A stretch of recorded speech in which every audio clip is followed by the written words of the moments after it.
Baik Petrus maupun Yudas, kedua murid Yesus ini begitu menonjol dalam peristiwa penangkapan Yesus.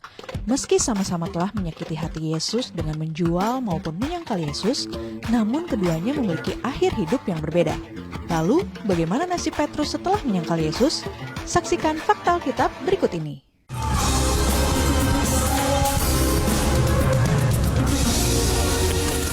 Kali ini, fakta Alkitab akan membahas nasib Petrus setelah menyangkal Yesus. Mengenai latar belakang, pekerjaan, panggilan menjadi murid, dan pelayanan Petrus dapat kamu saksikan dengan mengklik pojok kanan video ini. Nubuat yang tergenapi. Ketika Yesus ditangkap dan dibawa ke pengadilan, suasana menjadi tegang dan tidak aman bagi para pengikutnya. Petrus, yang sebelumnya menyatakan kesetiaannya kepada Yesus dengan penuh semangat, dihadapkan pada situasi yang menguji imannya. Ketika beberapa orang mengidentifikasinya sebagai seorang pengikut Yesus dan mengaitkannya dengan Yesus, maka saat itu Petrus merasa terancam dan takut akan nasibnya sendiri. Ketakutan, tekanan, dan kekhawatiran akan ditangkap dan disiksa, rupanya mempengaruhi keputusannya untuk menyangkal Yesus. Selain itu, Petrus mungkin juga merasa terkejut dan terpukul oleh penangkapan Yesus yang mungkin membuatnya kehilangan pegangan dan kepercayaannya. Petrus mungkin merasa tidak yakin bagaimana harus bertindak dalam situasi yang tidak terduga itu. Dan reaksi pertamanya untuk melindungi dirinya sendiri adalah dengan menyangkal hubungannya dengan Yesus. Dan penyangkalan ini sesuai dengan yang Yesus nubuatkan sebelumnya. Pergumulan batin Petrus. Alkitab menggambarkan pergumulan batin Petrus setelah menyangkal Yesus yang terlihat penuh dengan penyesalan. Salah satu contoh yang paling terkenal adalah ketika Yesus menatap Petrus setelah penyangkalannya yang ketiga, yang membuat Petrus menyadari kesalahannya dan merasakan penyesalan yang mendalam. Lukas 22 ayat 61-62 mencatat momen ini. Lalu berpalinglah Tuhan memandang Petrus. Maka teringatlah Petrus bahwa Tuhan telah berkata kepadanya, "Sebelum ayam berkokok pada hari ini, engkau telah 3 kali menyangkal aku." Lalu ia pergi keluar dan menangis dengan sedihnya. Petrus merasakan penyesalan yang mendalam atas tindakannya yang bertentangan dengan iman dan kesetiaannya kepada Yesus. Penyesalannya terungkap dalam air matanya yang terseduh-seduh setelah menyadari betapa jauhnya dia telah jatuh. Momen ini menunjukkan betapa dalamnya pengaruh penyangkalan Petrus terhadap hubungannya dengan Yesus, serta betapa besar rasa sesalnya setelah menyadari kesalahannya. Pertobatan dan pemulihan Petrus. Selain menyadari kesalahannya yang terlihat dalam tangis Petrus, Lukas 22 ayat 62 juga ingin menunjukkan bahwa tindakan menangis dengan pahit ini menggambarkan penyesalan yang dalam dari Petrus atas perbuatannya. Meskipun tidak secara langsung disebutkan bahwa ini adalah momen pertobatan, namun tangisan dan penyesalan yang tulus adalah tanda yang kuat dari kesadaran Petrus akan dosa-dosanya.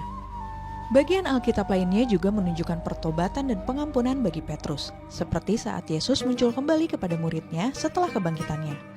Dalam pertemuan mereka, Yesus bertanya kepada Petrus 3 kali, apakah dia mengasihinya. Ini merupakan tindakan simbolis yang mengingatkan Petrus akan penyangkalannya. Namun, setiap kali Petrus memastikan kasihnya kepada Yesus, Yesus memberinya perintah, "Gembalakanlah domba-dombaku." Yohanes 21 ayat 15-17. Peristiwa ini menunjukkan bahwa meskipun Petrus telah menyangkal Yesus, Yesus masih mempercayakan kepadanya tanggung jawab penting dalam pelayanannya. Ini adalah bentuk pengampunan dan pemulihan yang jelas dari Tuhan kepada Petrus. Yesus tidak hanya memaafkan dosa-dosanya, tetapi juga memulihkan dan memanggilnya kembali untuk melayani. Di kemudian hari, Petrus menjadi salah satu pemimpin penting dalam gereja awal. Petrus dan Yudas. Meski sama-sama telah menyakiti hati Yesus dengan menjual maupun menyangkal Yesus, namun baik Yudas maupun Petrus memiliki kisah akhir yang berbeda. Perbedaannya dapat dilihat dari respon dan sikap keduanya setelah perbuatan mereka.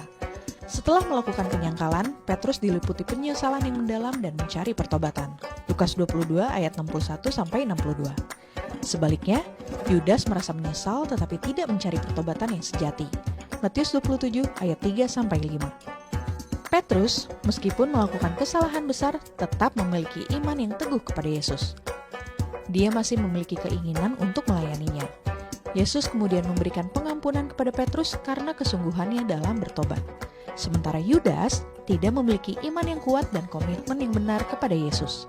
Yudas yang secara sadar dan dengan sengaja menjual Yesus merasa menyesal atas perbuatan tersebut, tetapi tidak sampai pada tindakan pertobatan yang sejati. Dia mengakui kesalahannya, tetapi kemudian mencoba membuang uang perak tersebut dan akhirnya mengakhiri hidupnya dengan cara yang tragis. Dengan demikian, perbedaan antara Petrus dan Yudas terlihat dari pertobatan yang sungguh-sungguh, iman yang teguh, dan komitmen yang tulus kepada Kristus dalam melayaninya. Ini juga menunjukkan bahwa Tuhan senantiasa memberikan pengampunan kepada mereka yang dengan tulus bertobat dan mau kembali kepadanya.